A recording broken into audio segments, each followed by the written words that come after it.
All right, here we go. Out for a walk. There's the little deal I built once upon a time.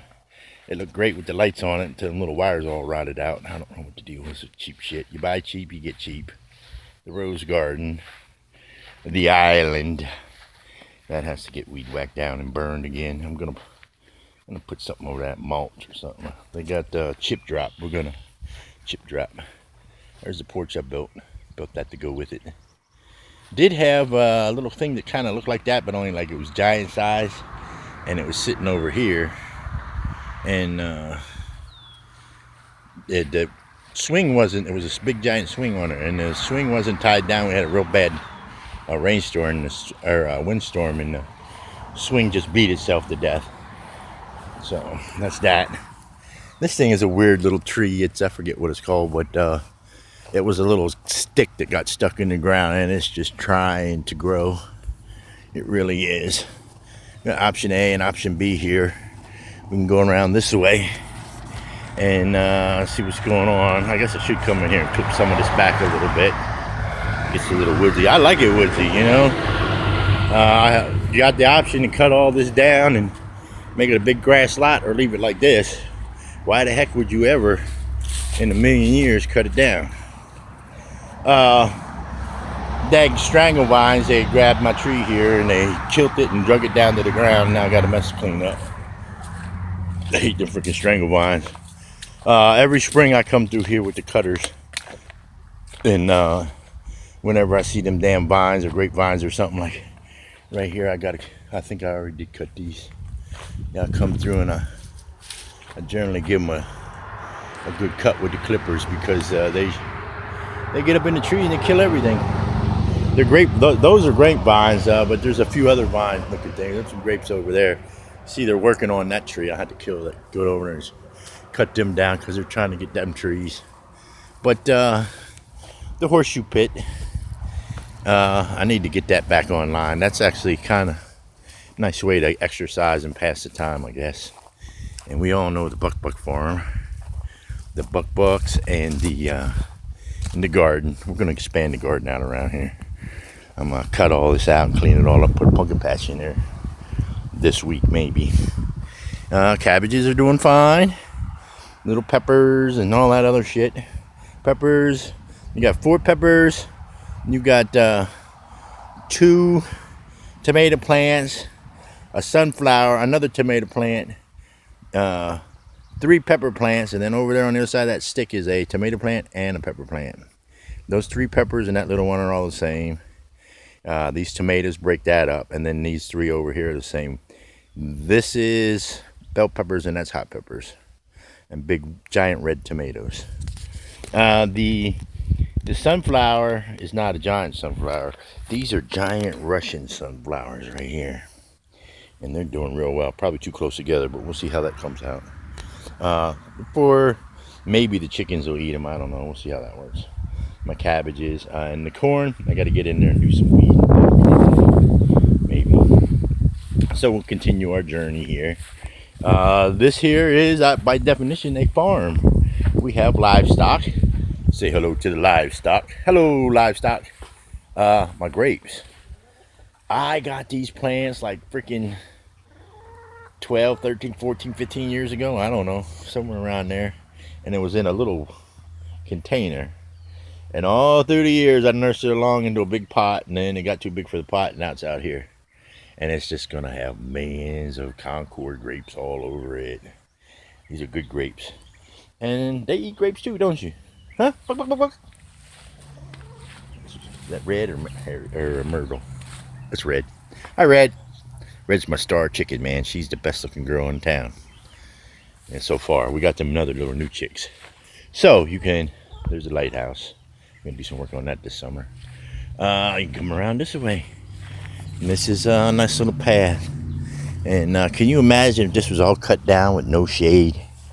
How freaking horrible would that be? You know, if you want a suntan, step out into the sun and get tan. When you don't tan a suntan, grab a beer and go sit in the shade. Works for me. So, coming around this way. This place has, because I'm a carpenter, it has two fire pits. One is all business, and the other, you shall see, is all play. Well, you know what I mean. This was supposed to be a pear tree. It may be a pear tree, but it's an ornamental pear tree. And the guy lived across the street from me lined his driveway with these, and the new guy said he don't like them and they gotta go. So he was gonna cut them down. I said, wait a minute, let's hook the truck up and we'll just wait till it rains and it'll yank one or two out of the ground. So I yanked two of them out of the ground and I put one in over there, which it wasn't much littler than that when I brought it over. And there was another one right here, which there's part of it right there. I cut that down, drug it out of the way. But this thing took its place. Along this here, there are them wild blackberries in there, or whatever you want to call them.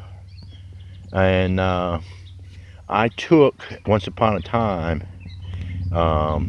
those yellow bushes, you know, them big yellow bushes, and I took the cuttings, I cut like 10 or 12 of them off and just shoved them in the ground. And like 3 or 4 of them grew. There's a big one down there, and there's one there, and I think there's one back in there somewhere. And then there's another one right over here. This was a stick I stuck in the ground. Look how big this one is. This is the biggest one. This was a stick. This was a stick I stuck in there. And this was here before this was. That was a little teeny tree, and that was a little teeny tree, but this one was here for a while. But this is the east side of the property going that way. That's east. East is sort of that way. But oh, wait a minute, we walked right past the freaking thing. One of the reasons I walked back here is because my little Jenny Bob there. I got this daggone big old spool because you know, you want to make a nice little table you can set out and everything. Well, okay, well, that's all well and good, but this is where destiny brought it. This is, you can either go this way or you can go that way. This way or that way. The one thing about joining up to this property over here, this is some kind of farmers association or something. They have a chicken dinner every now and then, or they have some kind of event where they, like a wedding or big birthday parties and that kind of shit. You don't hardly never see nobody over there. That's the perfect neighbor. Then you come around this way, and this has to be the favorite spot. If I could move this somehow, magically move all these trees with all this stuff here over next to the chicken coop and get the same shade and everything, it'd be perfect. But it's good that it's stretched out. You should sit back here. I had a little table back here, and the top sign said camp, which is a good little camp spot right here. And the outhouse is over there, and there's a fire pit. Mow this down over here, and it's a great place to drop a tent. You can drop a tent over there. Cut all that down, drop some tents back there, and of course you got the behemoth. Big gigantic behemoth. And it looks kind of crappy. Needs a little love. A good wash job and a wax job, and it doesn't look bad. Believe me, it doesn't. It doesn't take much to tighten that up. It's just cosmetic. The inside's the worst. The air conditioner's on top and the vents and stuff. One thing about owning something like this, and I'm telling you, there's no exception to this rule, is that you're always going to develop leaks around the windows and vents and anything up on the roof and stuff. It's just the way they're sealed up, it just doesn't last. And you know, like this, you don't use all winter long and no shit like that, and you don't think about it. You don't come out here or nothing, and you develop a leak, and it's a continuous leak. It does so much damage if it's unattended. And so there's some stuff in there that needs done. It's kind of like storage right now. The leaking stopped. I got up there and stopped the leaking, but it's just sitting. And this was a little teeny crack, and every year it took a new direction. And this way, and then it went that way, and then that way, and that way, and that way, and then went up there, and over and over and over again. And the boat. What's left of the boat? The boat's pretty cool. I like the boat. It floats. If nothing else, it floats. Was an outboard. It's getting ready to be inboard. Next to getting ready to be an outboard. It got sunk and then it sat too long and seized up. Other little signposts. By far my favorite. And you come back here and there's 17 acres. of woods. This is where the critters live. They hang out in here, and that's Critterville. At nighttime, you come out here and you shine the flashlight back there and you see all these eyeballs looking at you. I hate to say this, and I hope people don't think bad of me, but Peabody was one of my favorite chickens. And one day, she was murdered. These horrible, horrible critter came out of these woods and walked all the way across the yard over there to kill Myrtle, or Peabody. And so, being upset and in my grief, I killed every living thing in this area. Happens to be, now none of my chickens are dying. So, don't come around here no more. Forget what you're looking for. So, they're all back now. They come from other parts. Once you take the animals out of the area, other animals move in. There's no question about that. And you know, of course, every property has a little stash. A boneyard of broken bicycles and flat tires on the wheelbarrows, and that actually came off the back of a pontoon. I had a blow-up pontoon, and you hook a little motor onto that. That was pretty cool. And so we come out here into the backyard, and we walk around, and that's the journey of the backyard. That's the backside of the property. And here we go. This is the backside of the house.